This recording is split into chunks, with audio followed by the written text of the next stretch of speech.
Right. This morning, we are going to look at your competition and how you should deal with your competition. Let me just ask you first and foremost, in your local area, just this is just a yes question or a yes or a no question.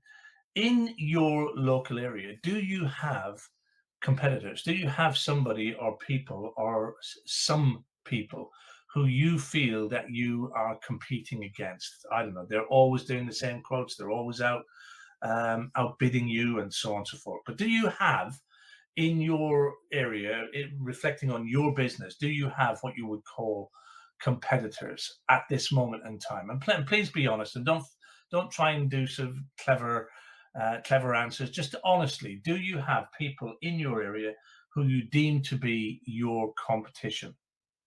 People who you deem to be your competition, the ones that are always seem to be showing up to the same kind of quotes that you're doing, always seem to be doing the same kind of work that you're aiming for, that type of thing. Do you have competition in your area, in your business? Let's see your comments on that, please, guys. Because this morning, what we're going to look at is 6 steps to conquer your competition. We're looking at the 6 steps, and funny enough, there's 6 C's. The 6 C's, but the 6 steps to conquer your competition, things that you need to do in order to get above and beyond your competition. And as I said earlier, the question is, who are your competitors? In your local area, who do you see? I think before we go any further with this presentation, it is worth bringing you back to the diagram. I know we did this a long time ago, but the diagram on control and influence. Some of you may or may not remember this. Let me see some thumbs and hearts and smiley faces going up if this is something that you remember me talking about some time ago. But in essence, when we think about worrying about stuff, or getting ourselves concerned or in a twist about anything, no matter what that thing is, we should always take a look at the control and influence quadrant. Because whatever's going on, whatever it is that's in your head at the moment, whether it is a problem with the tax office, whether it's a problem with a customer, but in this instance, where we're going with this morning, we're talking about your competition. So within your local area, you will have people who are doing the same type of work you're doing, looking for perhaps domestic work. They may be in the same price range as you, or they may be underbidding you. They may be pricing themselves lower so that they're getting the work, the people that we call our competition. And some people spend a lot of time worrying about their competition. They spend a lot of time worrying about what their competition are doing and how their competition are able to operate so cheaply. And is their Facebook page better than my Facebook page? And is their website better than my website? And so on, and so on, and so on. So Justin Davis answered the question, lots of competition, but very rarely see them, never really have to compete. Okay, James Persler says, yes, definitely. Okay, cool. So we all have people who we deem to be competition. If we look at the control and influence quadrant, what you are recommended to do with this is when you have a situation like that where you are concerned about something and it is starting to cloud your judgment, it is starting to impinge on your daily life and you're worrying about it, then what you need to do is sit down with a pen and a piece of paper. And you need to write out the following when you're thinking about that specific topic. So let's say it is your competition at this moment. What can you control about what they are doing? And if you can control it, write it down. So if there's something that they're doing to you, about you, then write down what is it you can do that you can control. If it is something that you can influence, write that down. If it's something that you can influence, so something that you can change about their behavior, or that you can prevent them from doing. If it's something that you can, by just your actions, make it different, then write it down. If you have no control over it, but you can influence it, write it down. If you have no control and you cannot influence it, then write it down. And what you should end up with is a very simple 3 lists. You'll have a list of things that you have absolutely no influence over at all. So you get rid of those because you've got no influence and you've got no control. And if you have no influence and no control over something, there is no point in worrying about it. It is just going to happen. And there's nothing you can do about it. Now, I'm going to say this, like it or not, this is pretty much where most of your competition will sit. You will have no influence and no control over anything that they do. So all the time that you spend worrying about them is wasted time. It's wasted effort. However, there may be a short list of things that you can influence.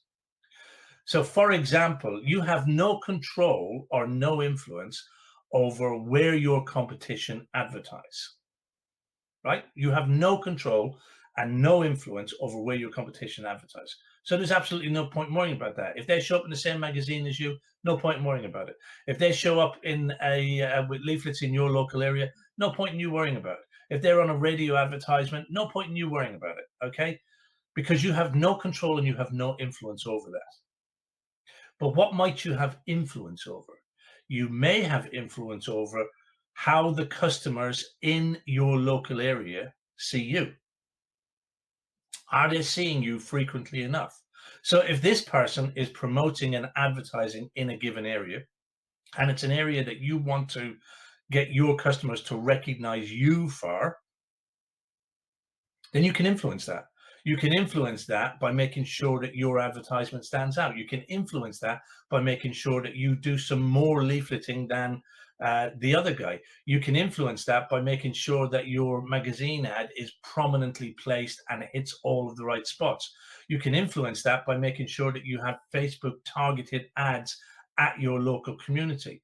So you can influence what your customers see in terms of your business, but you have no influence and no control over what they do with your competition. So why worry about it? So if you can influence it, then do it. If you can control something, then obviously you'll have a third list of things that you can control.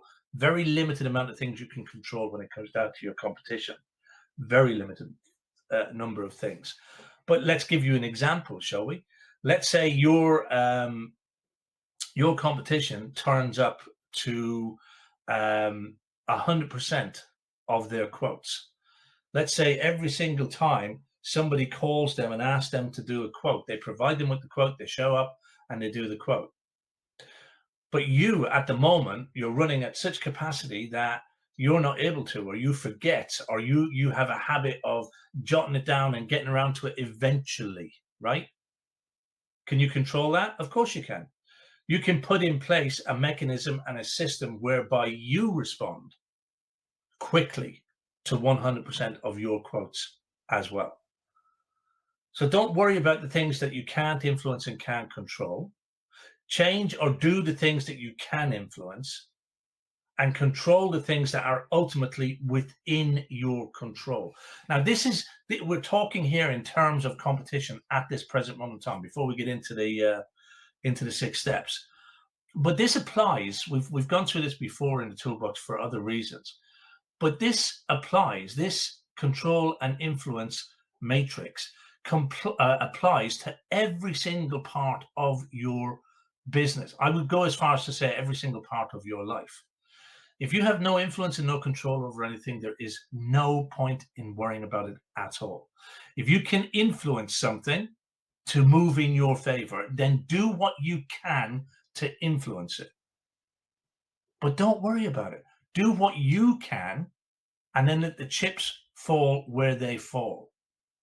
The example of making sure your advertising is all correct, making sure that you're doing your Google business profile, making sure that you're leafleting more than the other guy. You're doing your bit to influence the reaction of your customer, but you can't control that. So now just let it lie. So no influence, no control, don't worry. Influence but no control, then do what you can to the best of your ability, and then let the chips fall where they lie. And then if you can control something, then why in God's name are you leaving it be? If you know that you can actually do something that will make a difference, the example that I gave, and there's many other examples, like I said, this is for across your life. It's not just for dealing with competitors. But if there's something you can control, why would you sit there and leave it and not act on it when it's affecting you and your business?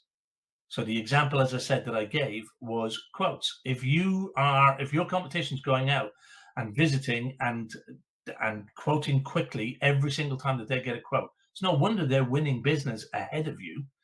So why would you then sit back on your hands and make excuses for why you cannot get your quotes out, or you forgot, or you didn't write it down, or you were going to get round to it, or EastEnders was on telly, it was much more important, or I was watching the X Factor, whatever it might be.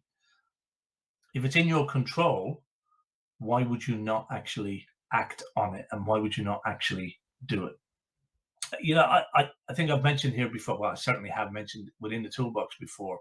When I was on the tools, I had 13 other electricians within walking distance of my house, 13 other electricians.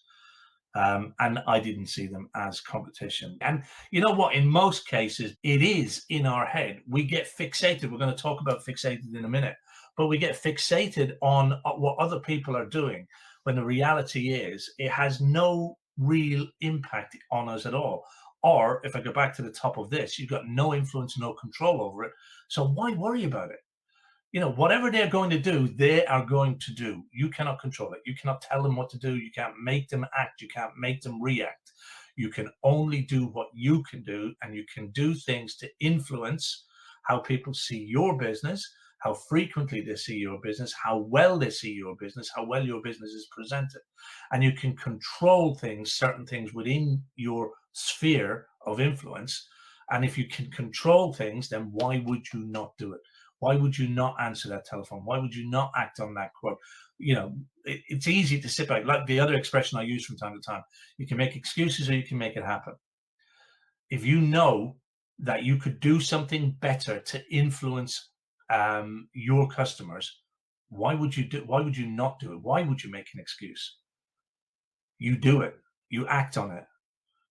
Again, the question that one of my old mentors used to ask me, the premise was, in order to be in business, you need to have customers, right? Would everybody agree with that? Let me see some thumbs, hearts, and smiley faces. In order to be in business, you need to have customers. Let me see some thumbs, hearts, and smiley faces. This is a scenario that one of my old mentors used to say to me. And he would follow that up very quickly after saying, in order to be in business, you need to have customers, right, James? I say, yeah, absolutely right. He said to me, then what have you done today? What have you done today to get customers? Because that is in my control. I can't control what the next guy's doing. I cannot control what Dave down the road is doing. I can't control what Tony down the road is doing, but I can control what I do. And if they're out there hustling and doing what they need to do to get customers, why am I sitting back on my arse with excuses like, I'm too busy, I've got too much work on, I have to watch the next episode of EastEnders, I have to go and play a game of pool with the lads down the pub, whatever. Yeah. If I can control it, I should be acting on it. Morning, Carl. Great to see you out there. And Darren saying, yes, we do need customers. Okay, so what can you do? What can you do? What should you do? What are the do's and don'ts of dealing with your competition? Now, we're going to go through this. And like I said, guys, if you have questions, I want you to ask questions, okay? We've probably got about another half hour or so of content. I want you guys to ask questions to get to the bottom of this, because we have so many times we have people concerned and worrying about, oh, Joe Blogs is set up in my area. Oh, so-and-so is leafleting in the same area as me. Oh, I've seen this new van, such and such is, oh, doom and gloom, right? Okay, it doesn't have to be doom and gloom. You worry about and control what you can control, and do not worry about what you cannot control. Right, okay. Things to do. Consider, first of all, identify who your top 3 competitors are. Now, I'm not saying that you have to worry or concern yourself about who they are. We will all recognize, we're all adults and grown up, we will all recognize that there are going to be people that we identify as being, and we, let's get to this right. In toolbox parlance, in toolbox talk, I will say you have no competition, right? And the reality is you haven't, because of the way you will structure your business. You will be looking for a different customer, you'll be looking for a different demographic, you'll be looking for a different type of work. However, in the real world, we know that there are people around us who are doing better on Google My Business, doing better on Facebook, and tend to be called ahead of us to go and do a quote or whatever the case might be. So what you need to do is identify your top 3. The top 3 in your area that would be deemed to be, in normal terms, competition. And I'm not saying this in order to beat them down or grind them down or anything like that. I'm saying this in order to learn from them. Out of that 3, there will be one market leader. Out of that 3, there is going to be one person who everybody looks at. Now, here's the thing. I think it was Ben who just said he looked at a guy who he thought was his competition. And the reality is that it wasn't, because when the guy went out of business, when he left, when he put down the tools, whatever the case was, Ben didn't notice any difference in his business.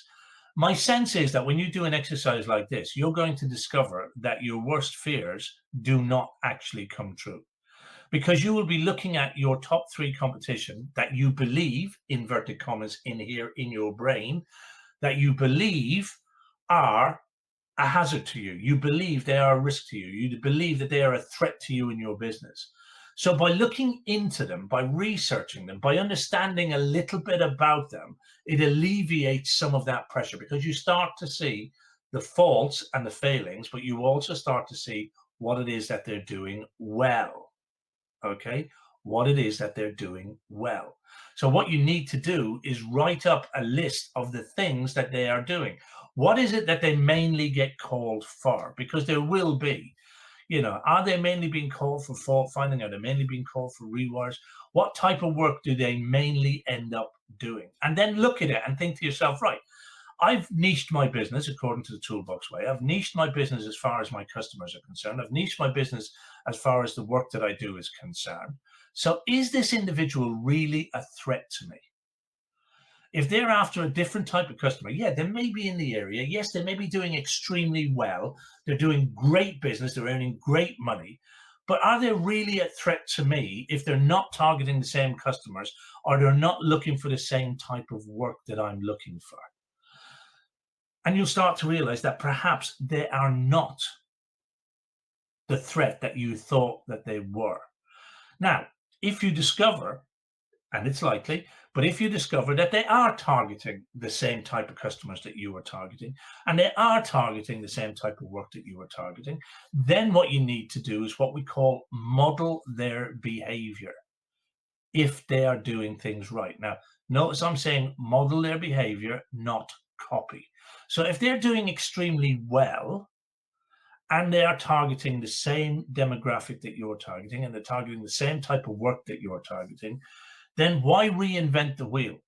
Have a look at what it is that they are doing and see how you can incorporate what they are doing into your business. Again, a very simple example, and it is a simple example.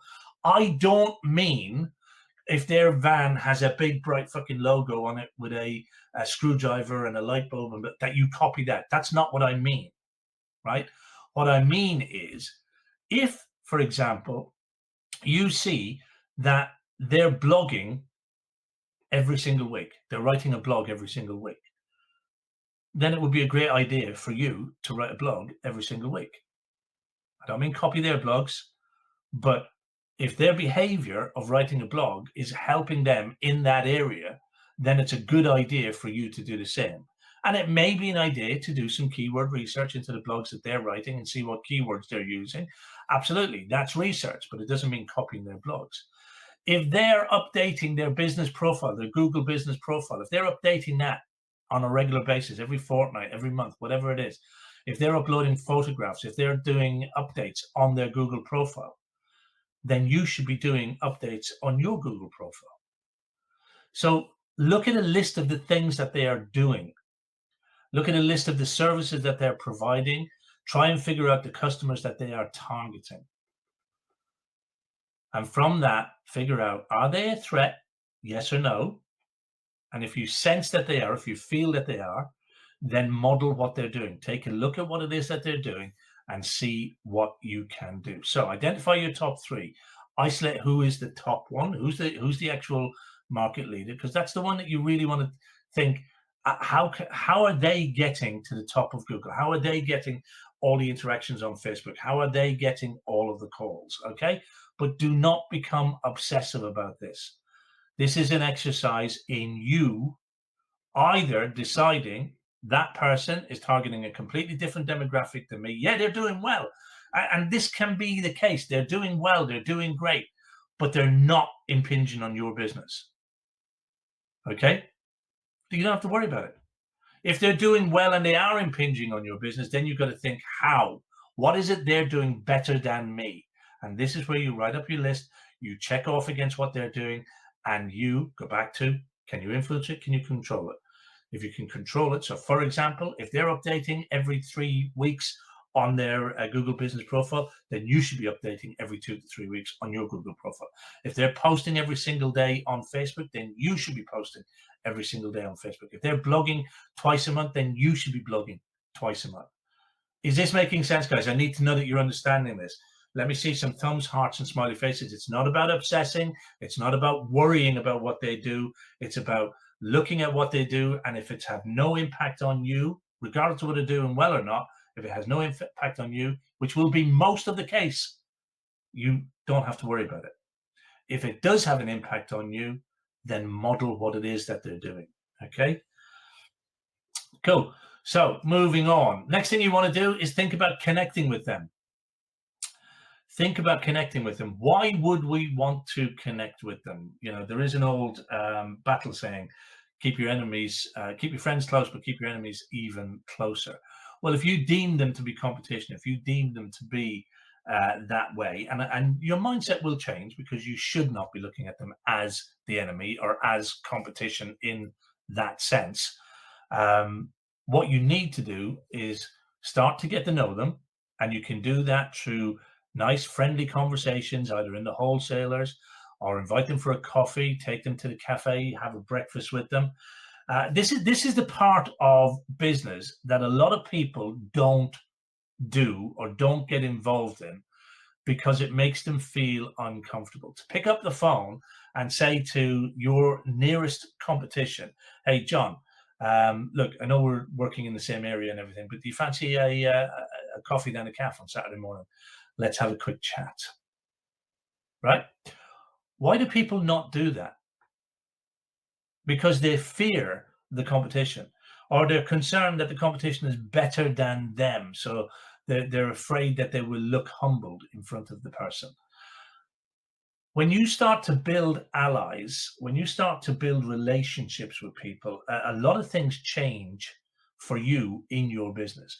And I know that to be true because it happened to me in my business. Like many people, for years, I was concerned and worried and watched what the competition was doing because they were stealing my work and so on and so forth. But when I had a complete mindset change, when I realized that my competition could actually be my best form of support, and I started to reach out to people, and then there was a number of different reasons why it happened to me. Number one, I was involved in a mastermind group. It was an American mastermind group that I was involved in, and their outlook on things were completely different when it came to competition. And number two, I had been involved with BNI for a short period of time, and I had collaborated with other electricians in my BNI chapter. And because I felt I could hold the domestic section in BNI, I was quite happy to allow another electrician in to do the industrial stuff. But it made me realize that you can work and collaborate with other electricians, and not just because they were only doing industrial and commercial, but you can do the same with people who are in the domestic field, because there are things in the domestic field that I don't want to do. You know, I don't like, or did not like, doing rewires. I was happy to pass on rewires to people, and there were people in the local area who were happy to receive them from me. And there was always a sort of a quid pro quo arrangement. They would pass work to me that I was interested in. And like I said, in the local area here, I got known for being extremely good at fault finding. So many of them, when they came up against a fault finding situation, rather than even try to take it on, rather than get tools out of the van, they would say, the guy that you need is James. Yeah. So they were passing information to me. We were passing work to me. We were collaborating, for want of a better word.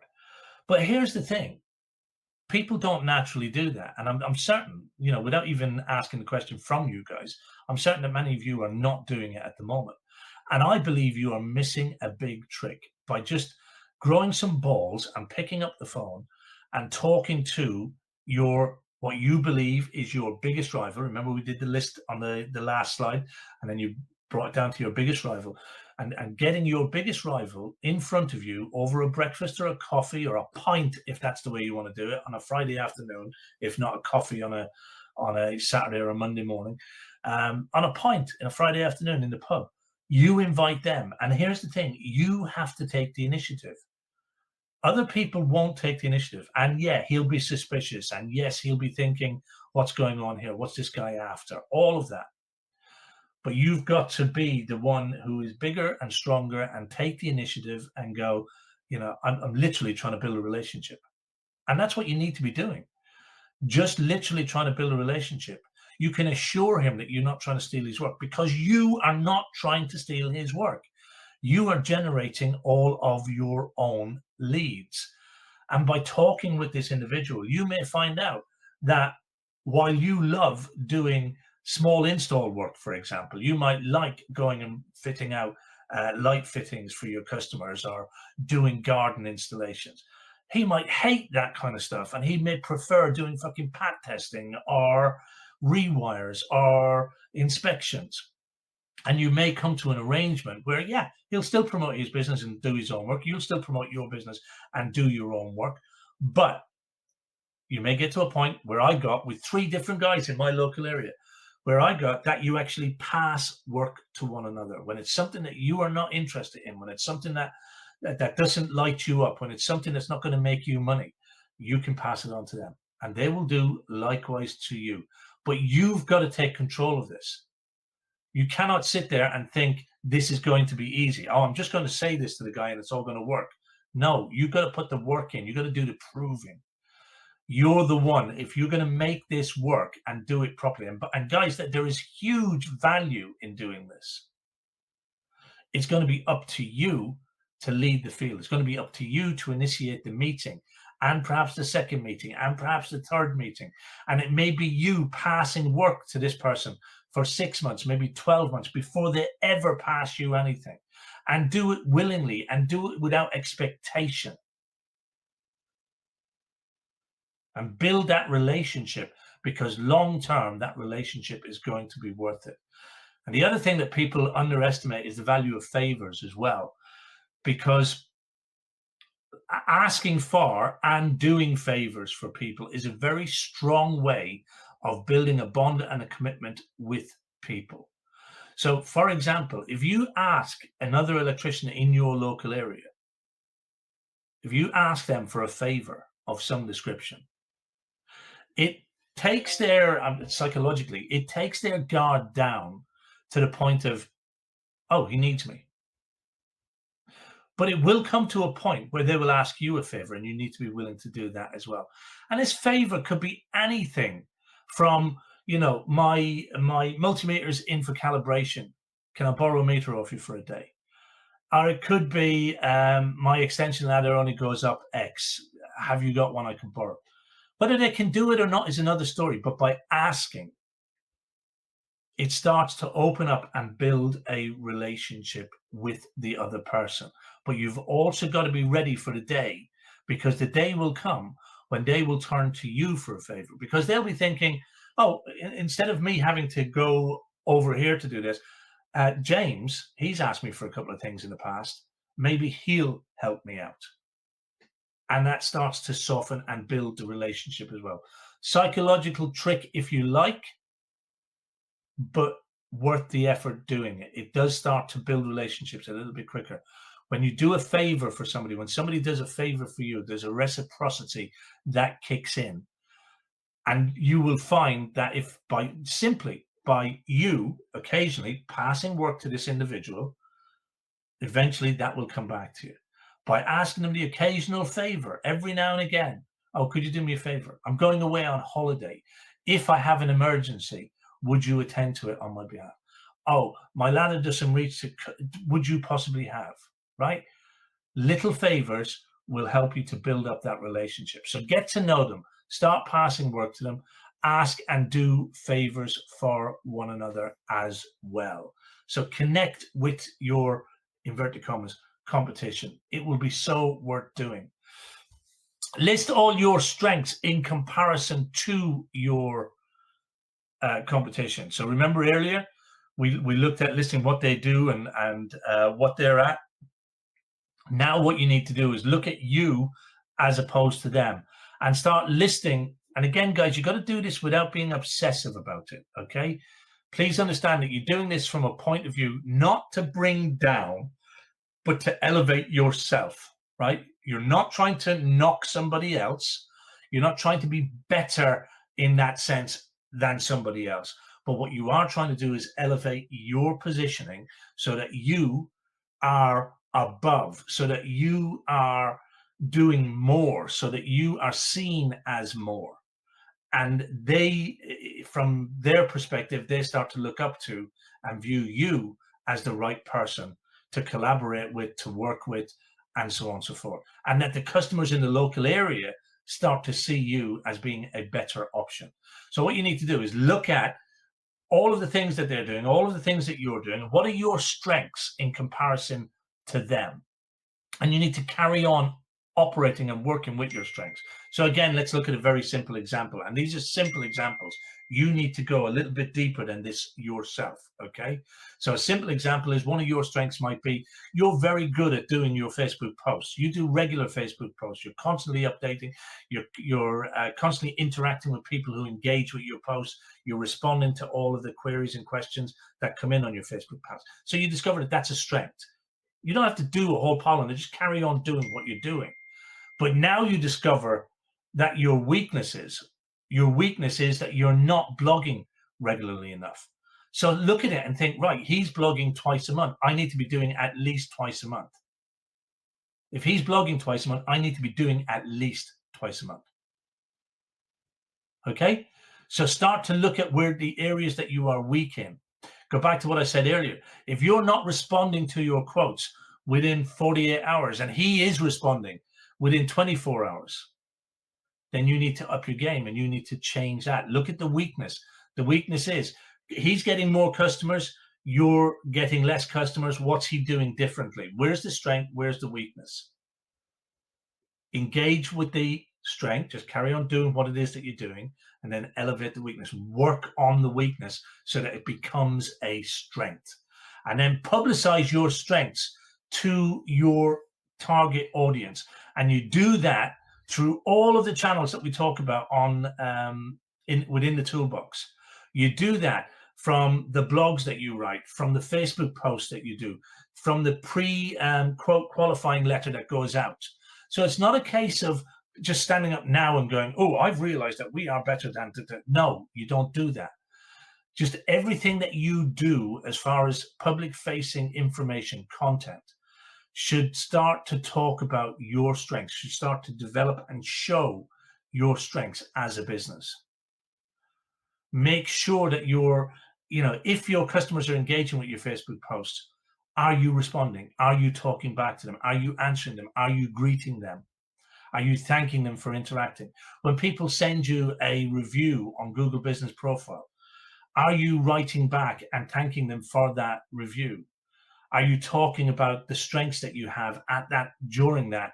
Again, asking questions, getting your customers to draw out the strengths. So what was it you saw in our company? What was it that you really liked? Somebody writes a review and goes, oh, great job, they did a fantastic job, blah, blah. Great. That's not a case study testimonial. That is literally just a pat on the back. Responding to that with a question of, thank you so much for writing the review. Really do appreciate it. So what was the one thing about the service that stood out to you? Boom. They start talking about your strengths. They start pumping you up. Okay. So start publicizing and looking at your strengths in comparison to your competition. Right. Things that you don't do with your competition. Confrontation. Do not attack your competition in any way. It will be a reflection on you. Now, what do I mean by that? When you go to your, when you're out with your customers, when you're visiting with a customer and they start talking about they had Joe Bloggs around to do a quote, do not start attacking your competition. If anything, talk them up. Unless, of course, they are a complete and absolute dick. Even then, don't talk them down, but don't talk them up, okay? But you're normal. What you, inverted commas, normally class as competition. If he's a decent guy, he's just doing well in your local area, and you want to do as well as him, or you want to be on a par with him or whatever, and he's not a dickhead, and he's not an idiot, and all of that kind of stuff, and he does good work, then do not in any way, shape, or form talk him down to your customers. If anything, talk him up, because that will reflect on you. Your customer will judge you based on the things you say about other people. So if you're slating him and putting him down, saying what a bad bloke he is and the crap work he does and this, that, and the other, they're going to be looking at you questionably.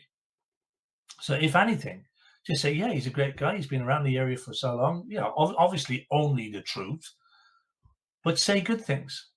Think about what your mother used to say to you. If you can't say something good, don't say anything at all. But do not, and certainly not on social media. When you have somebody who's recommending another guy on social media, and somebody in your area, and saying that he's the guy for the job or whatever, don't go in attacking that. Don't put down your competition, because you putting down your competition will reflect on you. People will look at you and go, what's the old expression? When you're pointing fingers, there's always three fingers pointing back at you. Yeah. So just be very wary of getting caught up in, and it can happen as well. Somebody can start talking about another electrician. Somebody can start talking about them and going, well, he's this and he does that and he does this to his customers, and you can get embroiled in that. Don't let that happen at all. If you've got something good to say, say it. If you've got nothing to say, if you've got something bad to say, don't say anything at all. Hopefully this is making sense, guys. Give me some thumbs, hearts, and smiley faces. Do not get fixated. We talked about this earlier.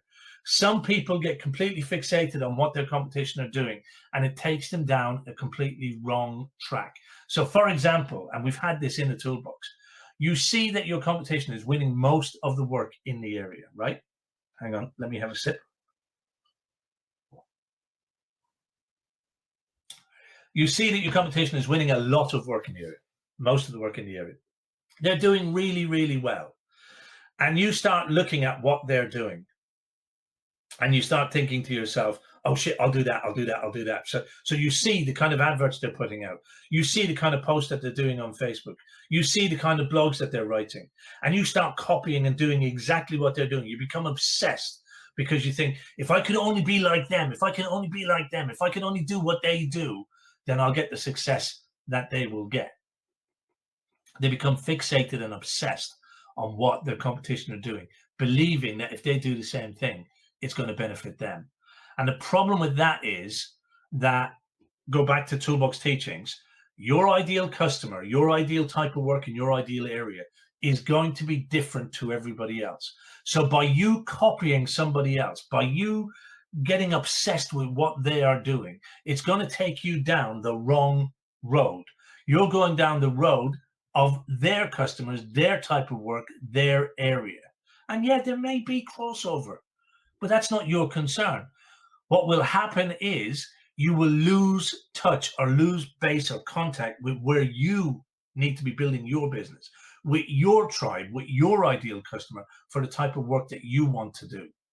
And you'll find that you'll end up working for maybe his type of customers who don't resonate with you, who are not your, remember, just because they're not your ideal customer does not make them a bad person. They will be an ideal customer for somebody else. You know, we don't just wipe out all dickheads as customers, right? We don't just, that's not the point. The point is you have a base of people that you will work with, that you will resonate with, that you will get on with. And then there will be a bunch of people that you don't, and you don't feel comfortable with, and everything is a bit of a challenge. And it doesn't make them bad people. They're just not your people. But if you start copying somebody else, you're going to be attracting their people, and they're not your people. You'll be attracting their type of work, and that might not be your type of work. So you'll end up being in that little rat race again of perhaps doing the type of work that you're not interested in doing, or you're not normally geared up for doing. Which is time consuming, it's too much effort, it's a pain in the arse, working for the people that aren't necessarily your ideal customer either. So don't obsess or center on or get bogged down in what your competition are doing and start copying them, because it will not serve you. I'm hoping that this makes sense. Let me see some thumbs, hearts, and smiley faces. Like I said, don't copy what they're doing.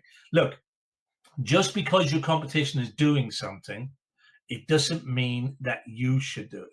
What if they're doing completely the wrong thing? What if what they're doing brings you in the, completely wrong kind of customer? And do you really know what's going on behind closed doors? Do you know that, although, go back to what we said at the very beginning, although you view them as being your competition, are they really? Do they have their own struggles? Do they have their own concerns? Those ads that they're putting out, are those ads actually really working for them or not? Those Facebook posts that they're doing, are they really working for them or not? Do they understand really who their ideal customer is, or are they just doing a scattergun approach? So don't ever copy anybody else's work. Remember what I said earlier, model what they do. If they are being successful, and if you know that they are being successful, particularly if they're being more successful than you, then model what they do, but don't copy what they do. And there is a big difference. You can model behaviors, don't copy activities. Hopefully that helps. Hopefully that makes sense.